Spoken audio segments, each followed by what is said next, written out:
Hello friends, you're the Lonesome Gamer and I'm still playing 7 Ages. And well, the game comes more and more to an end and also to its critical phase, although I got a feeling that the race is more or less already done. I got a feeling that the red player is pretty safe there. And as you can see, we are, well, nearly at the end of the 6th age. So in general, it's probably the idea of the red player now simply to trade as soon as possible through these ages, and then it might be over in about, I don't know, maybe 4 turns or something like that. Okay, so first player is actually gray, and so up there, and the pink player starts an empire. He's really a lost case here at the very end, but he tries to kind of terrorize some people by playing the Poles. Yeah, I guess that's what he does. So they've already seen the stage and they come back now for the second time. They start at a -2, so here, which is a good place to start, I guess. It's not right in a dark age or something. And they start with 15 bucks, which is, well, not that great. Cavalry is pretty cheap. They want to have a lot of cavalry, so they might buy quite a bit of that here. Okay, so here we go. We paid 15 bucks for these units here. As you can see, we took the light blue marker, and we have to fight here in Poland as we start the game, but that shouldn't be a big deal.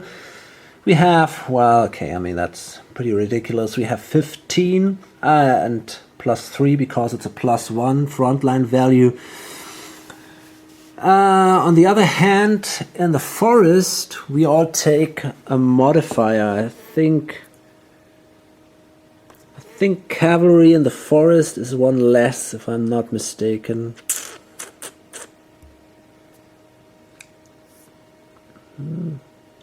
Forest 1 and 2. Yeah, here we go. -1 from the front and back up. Okay, so that evens out. And here we have then 10. So that means we have 15, 25 against 1. Okay, we will draw the cards because it might matter what card types show up. But overall, in the end, we can simply place our units in Poland. Then we're going to place a capital, and that's it then. Okay, so here they are, and we're going to see more empires. The yellow player,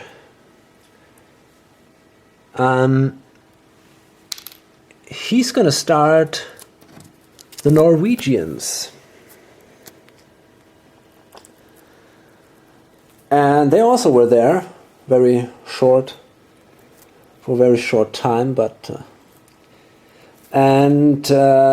they start also with 15 bucks.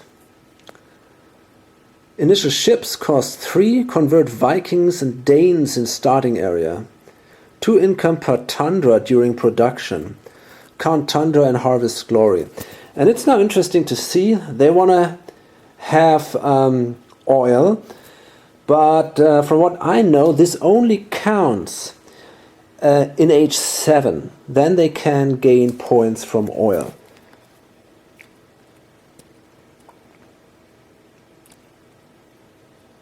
And they have a setup of -4. Okay. Okay, so you can see this is my starting army. I'm basically going on ships here, and I'm thinking about attacking this the Irish. They're under control by a red player, so I can still try to slow him down a little bit. We got a fight right at the beginning here. So these 3 ships are my front line, these units are my support, and they start, well, that sucks. Sucks either ways. I wonder, that's an 8, and if we do it the other way around it would be a 7, so let's do it like that. So okay, we start with a 21, 29, 34 versus an 8. Okay. Okay, that's a 36 versus a 12. So no losses for me here, but of course the Irish, they lose their units, which is a little painful for them. And I also have a pretty big fleet here, so that could be an issue too for, I'm not sure who is going for the biggest fleet. The English, for example, but I think until now they are fine. Okay. And, well, I'm gonna place them here to the North Sea. Fine, cool. Oh, and of course we have a capital, and this one goes away. And a 3rd empire starts. And this one is going to be interesting because we're going to see now the Italians entering the game. And they will try to attack the French right away. They start here in Cisalpine, in this area here. So Voltaire might die now. Okay, so here you can see now we have some pretty advanced units. Simply because we have a setup of -0, so we start right with the most advanced empire at the same level. And before we do an action, we play that vizier card here. Play any time to pick up the top card on the discard pile. So we grab that outflanked card. Choose one side during conflict resolution. That side halves the unit's values in the conflict. I'm pretty sure we're going to see something like that. We're going to see some conflicts now. So I guess that might be a valuable card. And now we got to fight this guy here in Cisalpine. That shouldn't be a match. So, okay, he's got a 5. I got, well, 18 and 21, that's 29. Oh boy, that's 39. Okay, let's draw the cards. The attacker draws and the defender draws, and that's basically it. So then we resolve that battle, and this guy is gone.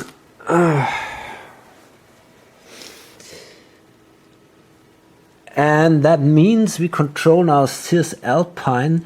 That city is reduced by 1 level, so it starts now at level 3 as a capital. And Voltaire is actually killed there. So what we're going to do now is we're going to play the rare conjunction. So that says, play when target empire finishes its action. It may take any second action immediately, even if out of order. So that means I can do now maneuver action and go on attacking. And that's of course something I absolutely want to do. So I guess I'm going to leave these guys behind, and I actually wonder if I should attack if I should attack Burgundy, Paris right away, move into the heart of France right away, I guess that could be a pretty cool idea. But I also want Rome. See, I'm pretty eager here. So I guess what I'm... Damn, it's going to be hard to do this, but I really love to do that. So I think what I'm going to do is I'm going to move here, these guys, and attack Rome. And now, well, there is of course a risk I might lose Cisalpine to the French fleet if they do a maneuver action, which is kind of likely. They might actually start an attack right away. So I wonder if I have anything that could help me here. Probably not. But on the other hand, I really want to march on Paris. The problem is, though, if I want to march on Paris, I would only end up with one single unit there. That might be enough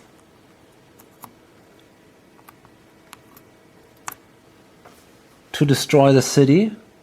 That's possible.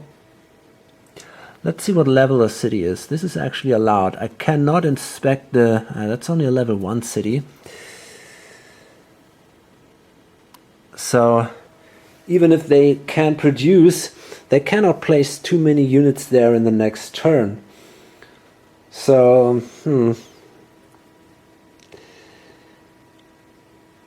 not sure what to do. Okay, so basically, I think if I want to hold my capital, I kind of have to leave at least 2 units there.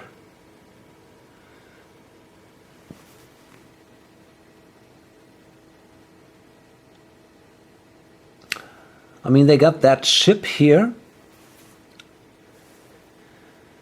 And they got another ship. And probably a missile unit. So they can ignore my defense value of the cities. So yeah, I'm not going to risk that. I think for now I simply be happy attacking goal. And yeah, that's it for now. Okay, so this battle is a pretty boring one, I guess. Oops, sorry for that. So we do have an attack value of 13, and goal has only a defense value of 3 here. So I wonder if the French have any cool cards. Well, they have this mesmerizer card, which could help them. It says, play during conflict resolution. During the entire conflict, you decide which side uses which conflict value on the card's plate. So that might be an interesting card, but I think here the result is pretty clear, so I think that you won't play this card right now. So the attacker draws first. Well, that's a 6. So that is then a 19 against an 8. Okay. So goal is conquered by the Italians now.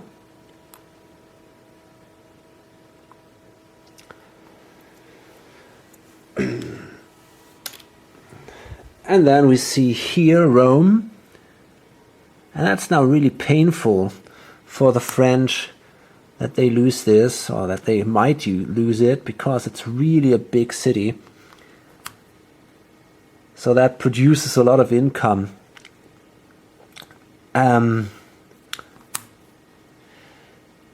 So yeah, I mean, again we have 13 against a value of 3. So we draw first. So that is a 16 against a 5. So also no problems here. So Rome is reduced 1 level. Ups, that would be a 7. So that is now a level 3 city under my control.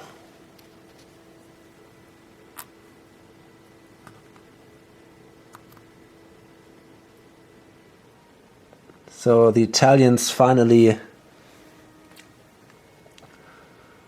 rose up against their French oppressors.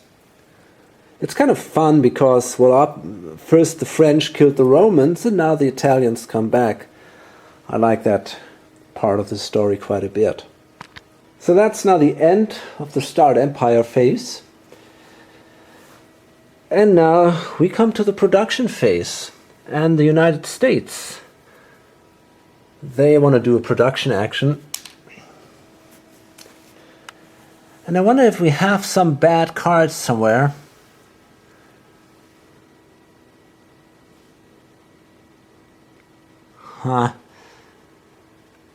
Sometimes there are really nasty cards if it comes to production, but not this time.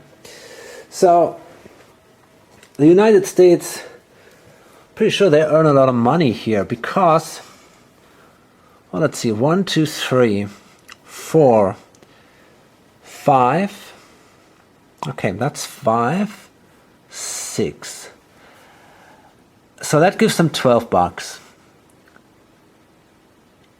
Then we'll see these standard, yeah, that's standard fertile ones. So these are 9 additional. That brings it to 21 then. Then we see these 2, which are 8 altogether because of the wheat. So that's 29. This one here adds 5 more. So that is then 34. And 1, 2, 3 for the cities. So that's 37. 1, 2, 3, 4, 5, 6, 7, 8, 9, 10, 11, 12 maintenance. So that means we are at $25 for the US, which is pretty impressive, I guess.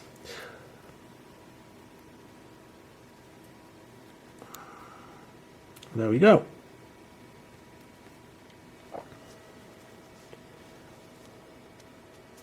Whoops. Okay, here we go. Okay, so here we go. What I do is actually I've bought 5 ships for $25. That's all I have. And I'm going to place one here. And another one down here. One here.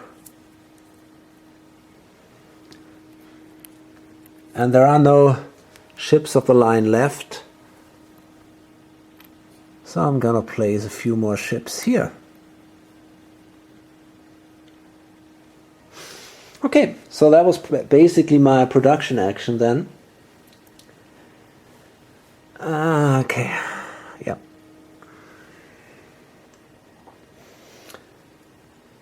And then the English, they will also do a production action. And basically they want to expand their colonies a little. The problem is that they have, in some areas they have a few units, like here in the Bay of Biscay. So overall we'll see, is there a, oh damn it. Shit. Is that a hay? Yeah, there is.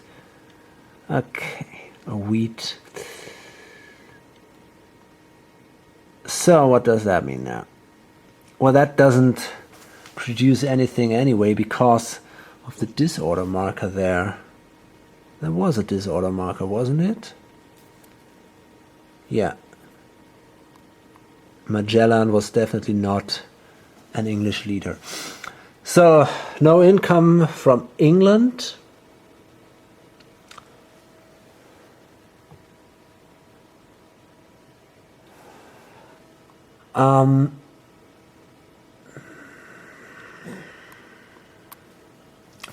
Three for this area here.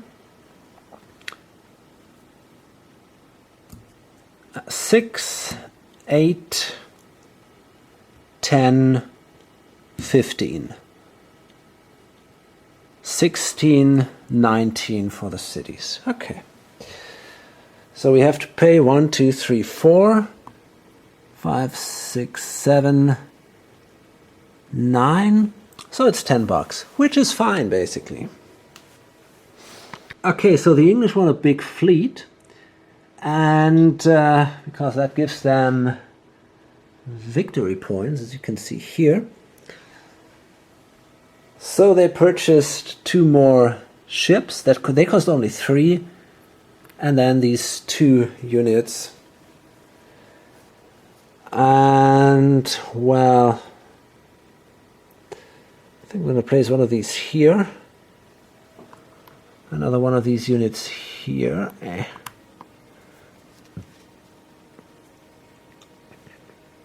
Well, I think I'm going to actually buy the better ones. The musket man. I don't know why I bought these. They are definitely not that great. So let's take these instead. Okay. Fine. No. Okay, and I'm going to place a few ships here. I guess one here. And another one simply here. Basically, it can simply stay here to protect Argentina. The interesting point is I want to have ships. Obviously, it would be a better idea to build some land units to protect that area. But yeah, I mean, I want a large fleet. Okay. So that was then the production of the English. Do we see more production actions? I don't think so. No, we don't. Okay, we come to the trade in progress step. And we're going to see some trade in progress because again, some dark ages some empires are in a dark age, or they are facing a dark age at the end of the turn. So I want to avoid that right now, obviously. So first the Dutch. They want to move out of this dark age here and catch up with the others.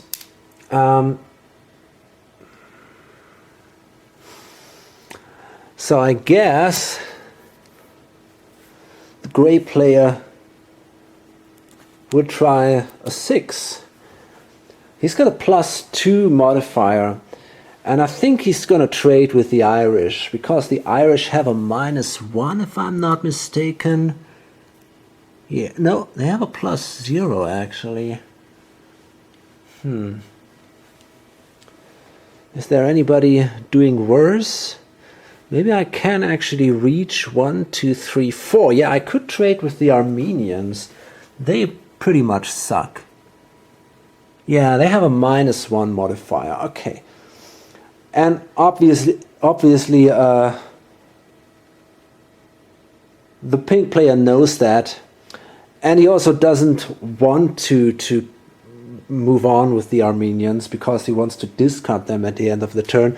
So I guess what he's going to do is, well, he might throw away that card here, that 3. That's a pretty bad one. So let's see what we got now. First, the Dutch draw their cards. Okay, so that's a 3, and then we have to shuffle the deck. Okay, so with the modifier of the Dutch, they have an 11, and the Armenians, well, that's a 4, so that's a 7 minus 1, that's just a 6.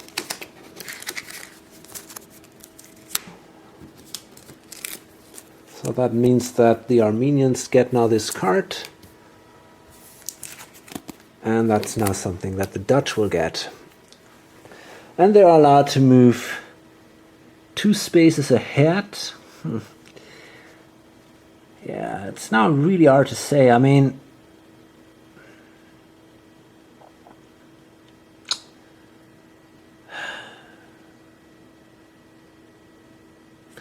okay, yeah, let's do it. There is now always this question, do I want one more turn before I enter that Dark Age? Or do I want to try to go in that race, in that kind of trade race, to get these 7 glory points at the end? That's both not a simple, it's a tough decision. The Vietnamese, they're going to use a wild card. They have democracy, and my house rules say if you have democracy and you use a wild card, you don't lose a glory point, which is pretty awesome for them. And they're going to trade with the Japanese. Will they? I think they, well, that's kind of risky. If they really want to do that, they have to throw away that Spanish marker, which would be the only option they had if the Dutch would be killed. They could start the Spanish. But if they give them away now, well, they obviously can't. So again, we have quite a problem. The Vietnamese have a trade modifier of 0. So if they trade now with the Japanese, I think they have a trade modifier of 1, if I'm not mistaken. Exactly. So if I do that trade with the Japanese and I lose, well, that's an interesting question. What happens? If I lose that trade with the Japanese, they would be able to move 1 space ahead. Okay, now they are right before a Dark Age. So I could guess that they would probably also want to trade. And if they have a strong card, they'd probably win that trade. Because they might choose to trade with somebody else, like the Satavahana. Well, yeah, that should be possible for them. Or the Russians or whomever. So they might win that trade. And that would allow them then to move 2 spaces ahead. But if I trade with them, they cannot do a second trade in that turn. And even if they win that trade then, they would be only allowed to move 1 space ahead as a winner of that trade. So maybe it's not such a bad idea to choose the Japanese as a partner for that trade, because that would also bring them in that Dark Age, and they cannot get out of that in this turn.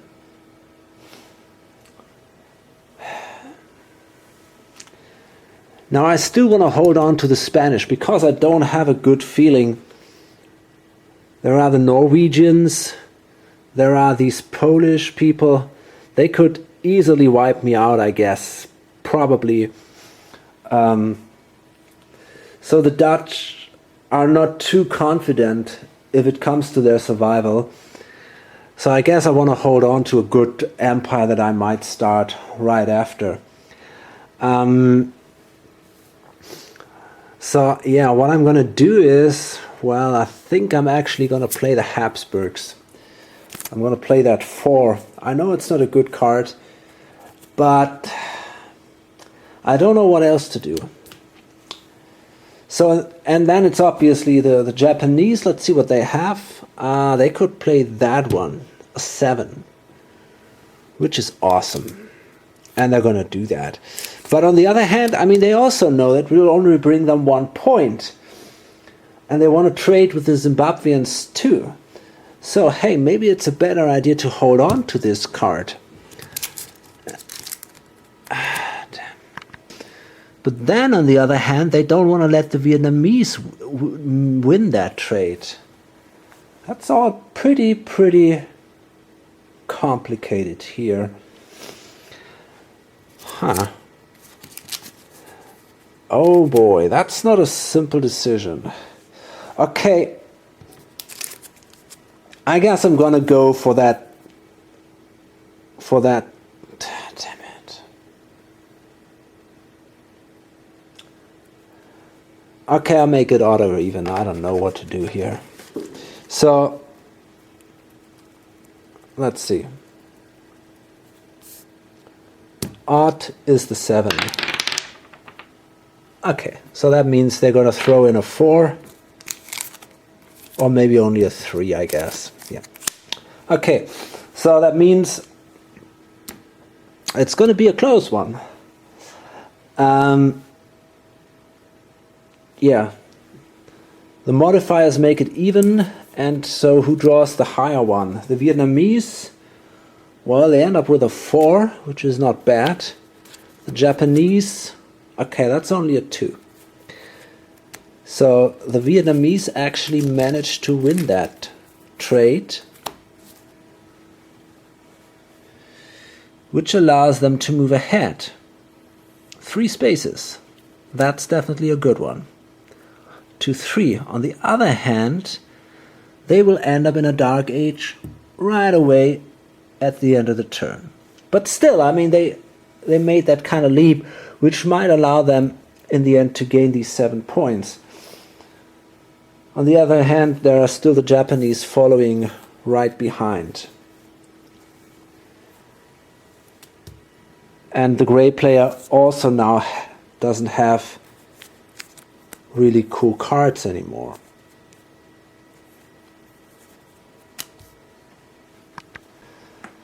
So then we see doing Zimbabwe another trade. And that means the red player loses a glory point because it's the same action as the Japanese have chosen. But if he wins that trade, he will win 2 glory points. And he wants Zimbabwe to go out of... he doesn't want Zimbabwe to enter that dark age. So now he's actually playing the 7. And...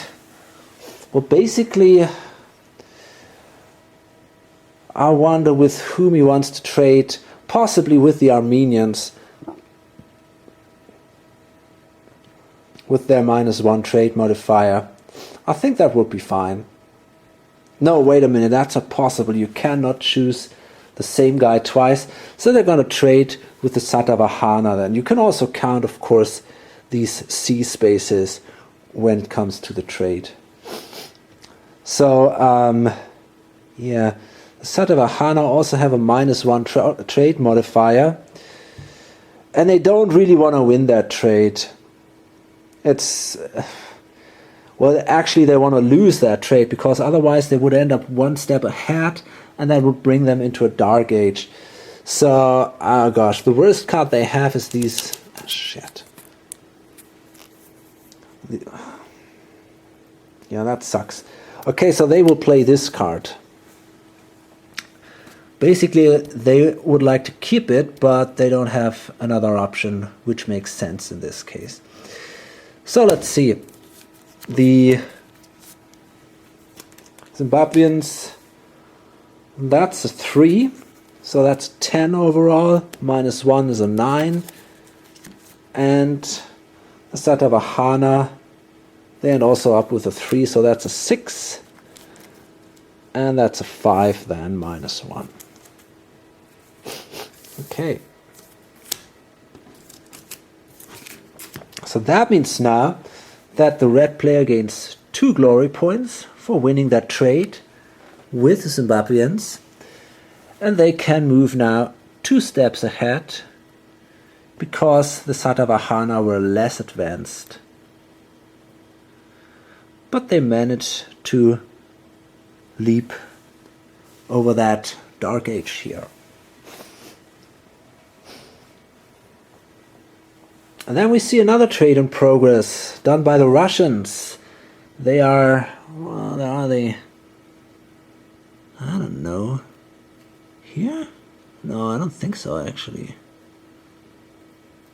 Here, the Russians are here, exactly, a little behind.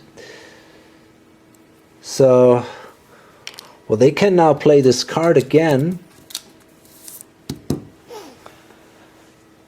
and choose, well, somebody who hasn't done a trade yet. That's actually not so simple. What about the Irish now? That's an option, I guess. Yeah, I think the Russians, they're going to trade with the Irish. It's possible here, like that. Oops. So, the Irish have a 0 trade value. The Russians, yeah, let's see what they choose. Do they want to win that trade? Well, let's see where they are. Actually, well, it wouldn't help them. They would end up in a dark age either way. So basically, they don't really want to win that trade. So I guess they're simply going to throw in this 0 here. Okay, so I give away that 0. So let's see. We start now with the Russians. They have a trade modifier of +1 actually. So that's a 2, that's a 9 and a 10. And, well, the others can't win that. That's a 3. Yeah, well, that's a 3 then. So, but that gives the red player now a pretty good card actually. Okay. So that means that the Russians can move ahead 2 spaces because the Irish were at the same level as they were. So they also can now leap over that dark age here, which is cool. Okay, so we've seen a lot of trading, but we're done now. We come to the maneuver phase. There's not so many actions left, actually. The French, they've chosen a maneuver phase, and that isn't so bad for them. On the other hand, well, they have these units here.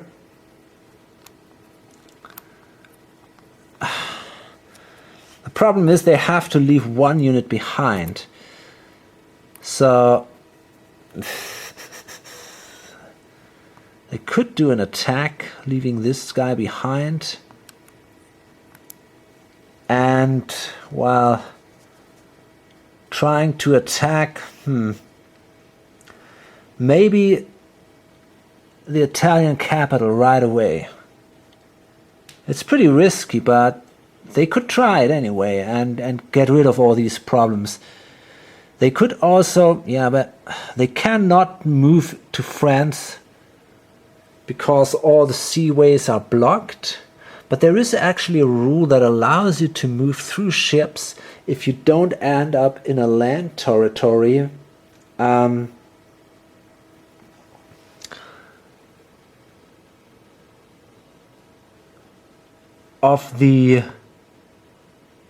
that is owned by the same player that owns the fleet you want to move through. Okay, so that's actually what they could do. They could grab these units, move through this area, and they are not allowed to end their move in an area controlled by that same empire. Otherwise they must stop there if they don't have twice as many ships. Okay, so let's see, how far can these guys move? That's now the main problem, I guess. They can move 1, 2, 3, 4 steps. So they would end up in the North Sea, which doesn't really help them. They can't make it to Burgundy here. So I don't know if it's really worth a try here.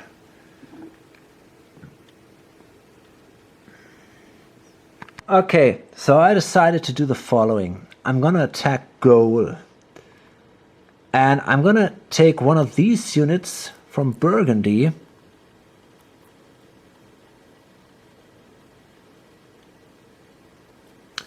and then simply move into Gaul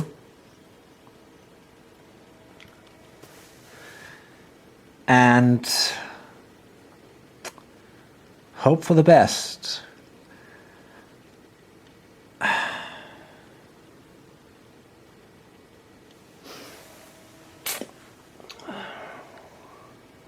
Yeah, I think I might try that. I think that's the best I have.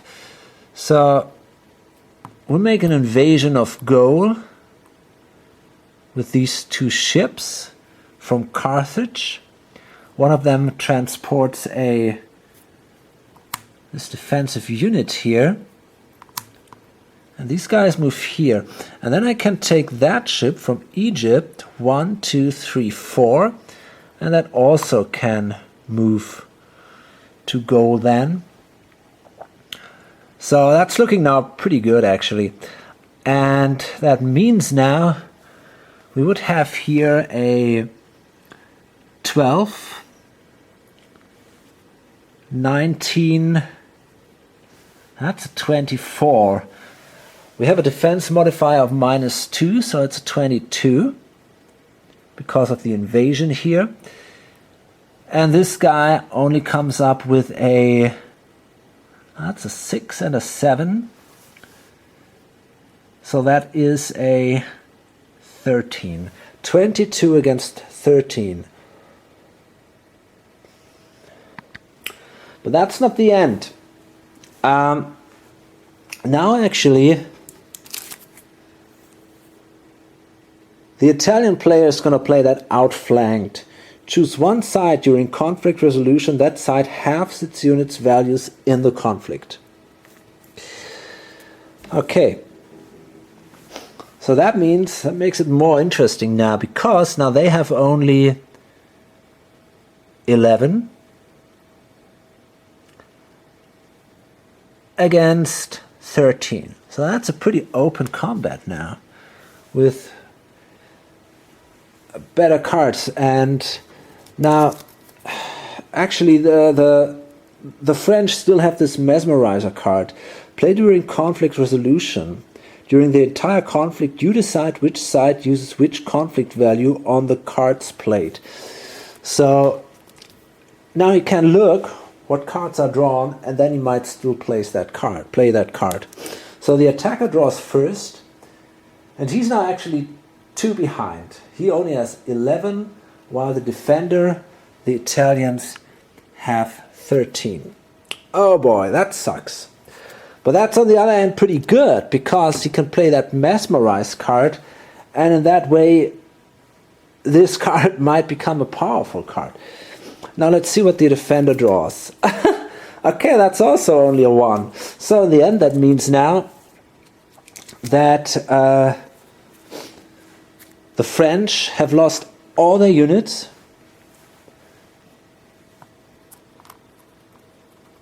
and we have only a difference of 2 points here.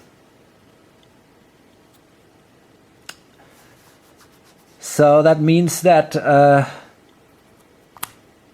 they also lose 1 unit, the Italians, and they're gonna hold on to this guy, I guess. So that was pretty tough. That outflanked card That was a bad one for the French here. But we had an interesting battle. Okay, then the Irish, they're also going to do a maneuver action. So basically their idea was to spread out. But the problem is now they face the power of the Norwegians.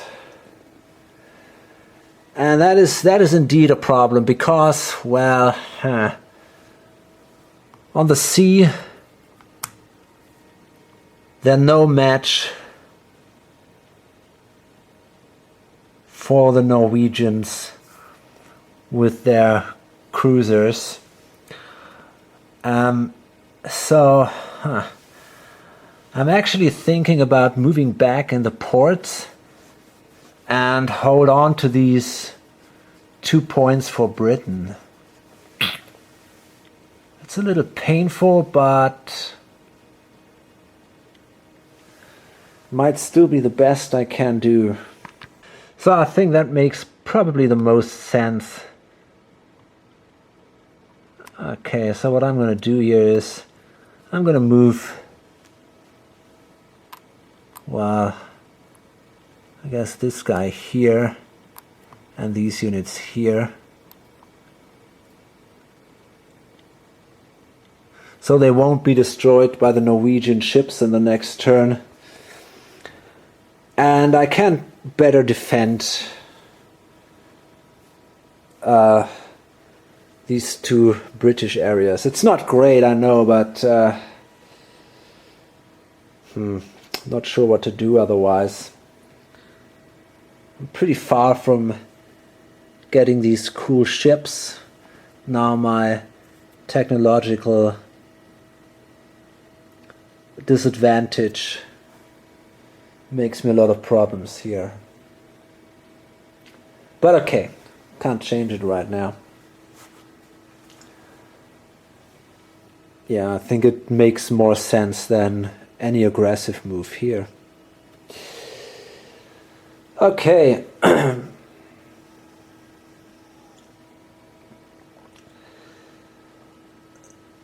Then we're going to see some Destiny actions.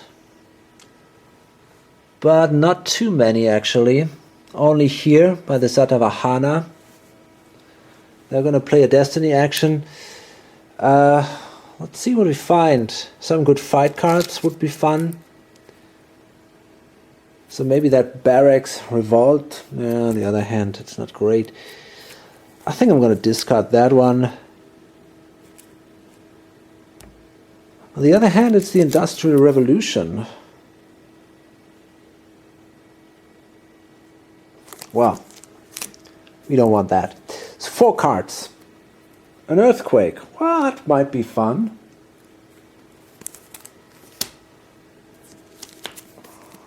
Shooting Star. It's not that interesting right now. Urban Riots. That's also a nasty card. Blind Ally. That's also cool. Play when a trade concludes, return 1 empire that advanced to its original progress space. Well, there's a lot of trading going on, so that might be a neat idea too. Yeah, to do a little harm to someone, although it's not that bad. But, well, if it goes back to a Dark Age, it is a problem. So that was the Destiny step. Now we come to Civilize action and the Modern State. They're going to do a Civilize action. So basically what they want to do is they're going to play Islam. They can do that because they are here in Palestine. No, that's not true. They are in range of Medina. I want to check that again, but I'm pretty sure I can do it. Okay, so yeah, I have to be in range of Medina, which is the case. So I can play that card now. And, well, it gives me a victory point. In addition, now, if I grab an area from a non-Islamic country, I always gain a glory point. So that might be a pretty simple way to gain some glory points for the modern state.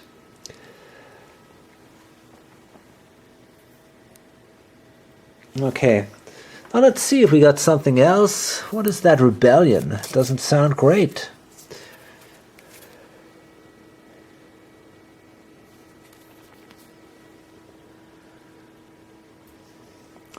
Play this to destroy all units, leaders, forts, and artifacts in every disordered area in target empire. Well, that's a tough one. Huh.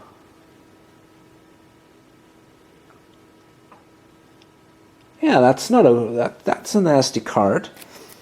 And yeah, I mean, why not? The yellow player is going to play that card onto Japan. So we have here 2 disordered areas. So that country simply won't settle down. So all units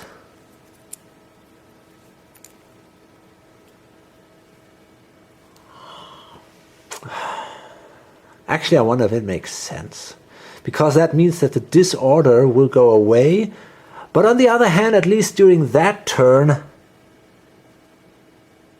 that will cost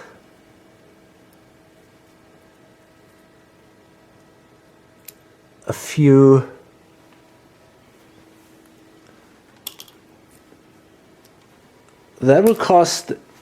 the Japanese player a few victory points, because they don't control these wheat areas anymore now.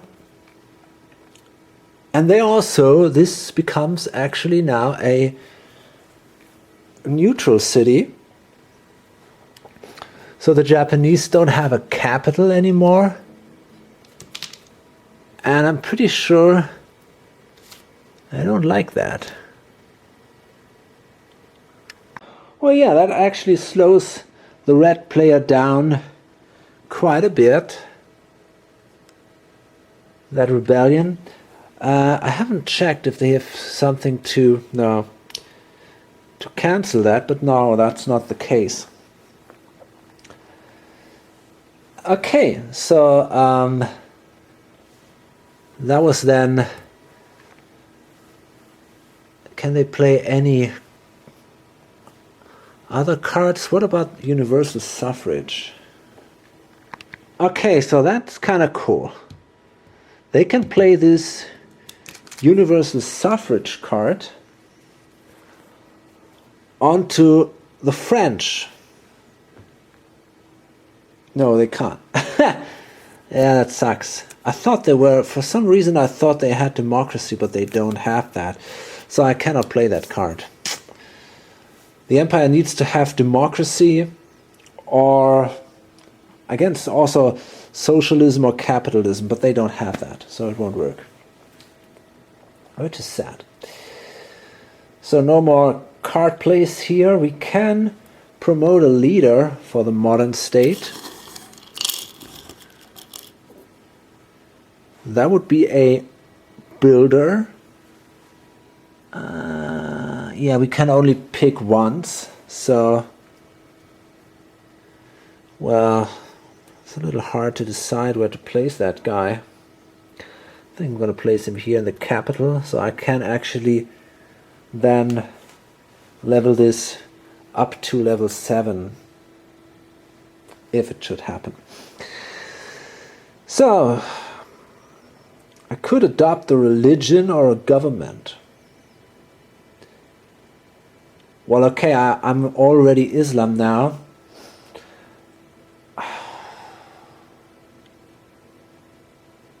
I could adopt a government.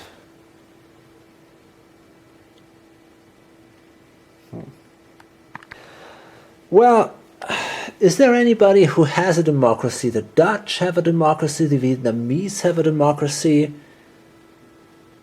and the Russians. So I got to be adjacent to them, not only in range, if I'm not mistaken here, to adopt the government, but I'm going to check that again. Okay, I have to be within range actually. So I could, an example, adopt 1, 2, 3. I could adopt democracy from the Russians, for example. I think I'm going to do that simply for the point, for the victory point, and maybe in a later turn I could then play the universal suffrage. I can still fight a lot of battles, that's not a big deal, as long as I don't lose a fertile land area. Then I would actually lose a glory point. Though I'm not sure about that. I gotta check that again. Okay, actually I was lying here. Sorry for all the interruptions. All these artifacts, they're hard to remember. You would lose a glory point if you attack, if you grab a land area from another empire that hasn't attacked you in the turn before. So it doesn't make any sense, because we want to attack some empires because we're Islam, because that would give us glory points then. So therefore I'm not gonna go into a democracy. We can modernize our units. Let me see where we are here. So I wonder if there is a choice here, if we can do that somehow. I don't think so. We've lost all our horses, sadly, because of this equine fever. Otherwise, this would be a little more impressive, this army. But then we can urbanize. So that means now I can improve that city into a level 3 city. But that's kind of free because of the builder. And then I can build 2 other cities. Okay, so we've built here 2 cities. One in Assyria, one in Palestine. And we've leveled up our city in Mesopotamia. So that's then the end of the civilized action of the modern states player, and now we can discard empires, and yes, the Armenians will now leave the stage. They were not doing good at all, so it's really time for them to go.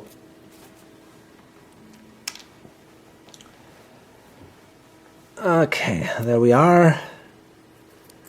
That disorder marker here is removed.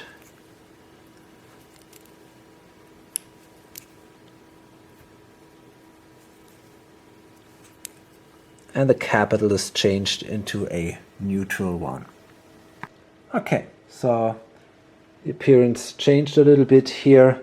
There's now lots of room for the Free State to expand. But we'll see about that. Okay, so that's basically then the end of that turn. Let's do here these movements. Now the Vietnamese, they enter now indeed H7. Find it hard to believe, but now it actually happened a little faster than I expected. Nobody dies. So these guys, now the Japanese and the Italians enter a dark age.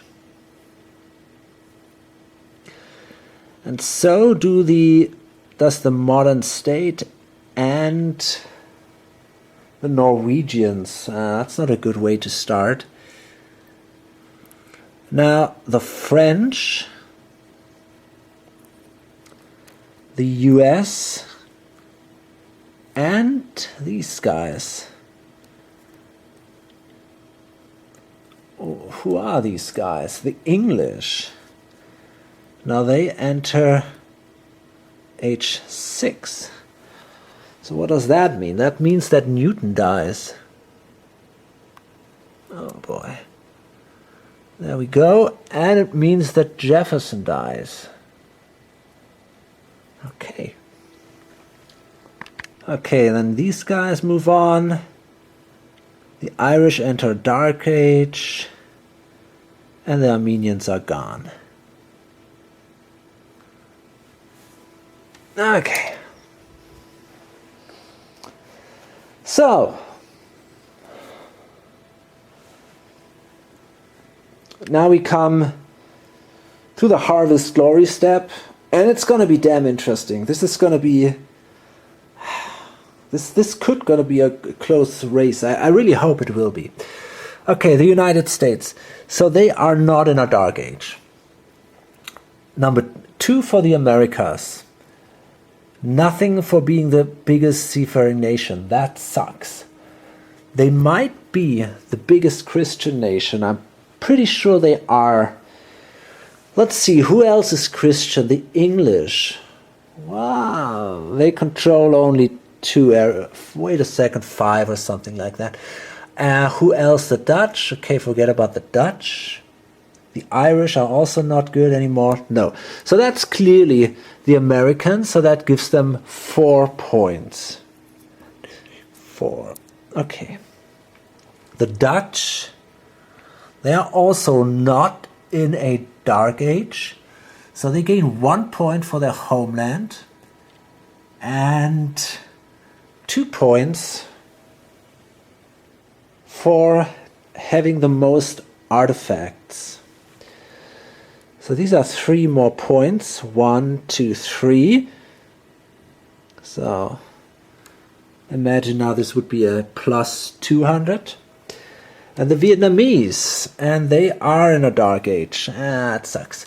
Okay, so that is 1 point for their homeland, 1 point for Southeast Asia, 3 points for Asia, and that's it. So that's overall then 5 points. Half that is 3 more points. Okay. Well, could have been better, I guess. If you want to win that, you got to improve here. What about the English? Well, okay. 1 for their homeland. Are they in a dark age, by the way? I don't think... Oh, they might be. Well, no, they entered that age here. That's fine. Okay, so 1 for their homeland. Now they have 1, 2, 3, 4 controlled areas, and so do the French. But they are ahead in the turn order, so that gives them 3 for their colonies. And what about the fleet now? They have a lot of ships. 1, 2, 3, 4. Well, they have 7 ships. That's a lot of ships. What about the Japanese? 1, 2, 3, 4, 5, 6. So they have indeed the biggest fleet now. So that gives them 2 more points. Well, that's then 6 points for the English. Pretty amazing. A little late. 2, 3, 4, 5, 6. The Poles. Okay, 1 point for their homeland. What about the cavalry? Maybe they have the biggest, but I doubt it actually. They have about 5 cavalry units. Okay, let's see. What about the Russians? They have a lot, don't they? 1, 2, 3, 4, 5. That's only 5 for the Russians? No, 6, 7. Okay, so yeah, only 1 point for the Poles here. Okay, the next interesting player is going to be the yellow player, but I guess he's no longer really interesting. It's going to be a race between the gray and the red player. So 1 point for the homeland for the French, 2 points for their colonies, 1 point. They are still second biggest in Europe. So 1 point for being second biggest in Europe. That's then 4, and that's basically it.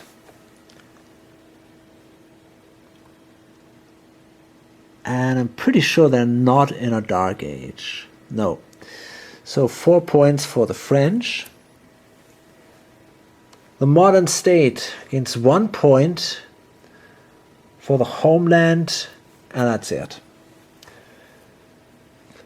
The Norwegians, well, that's 1 point for their homeland, and that's it too. Yeah, that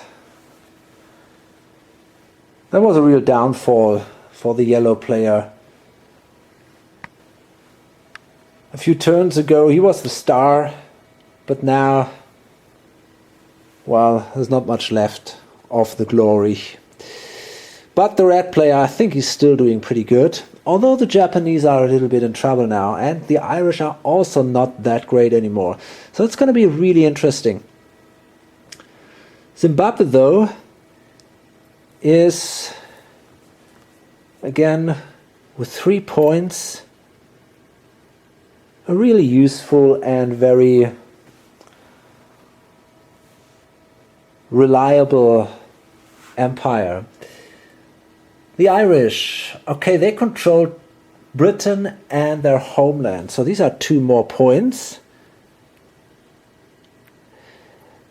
So now he's even with the grey player, and now it's going to be interesting how much the Japanese still generate. Well, first they are in a dark age. They gain, that's interesting, they don't control their home territory anymore because there was that rebellion. So that gives them actually a -1. They are still biggest in the world. That's 2 points. They are the most wealthiest player. That's 4 points. But they only control now 1 wheat.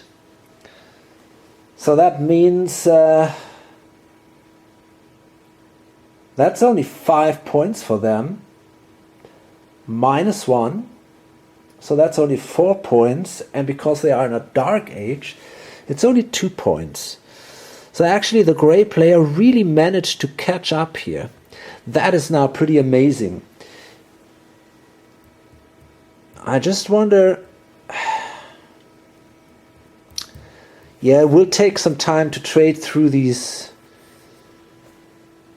last age here. And that's going to be an interesting finale.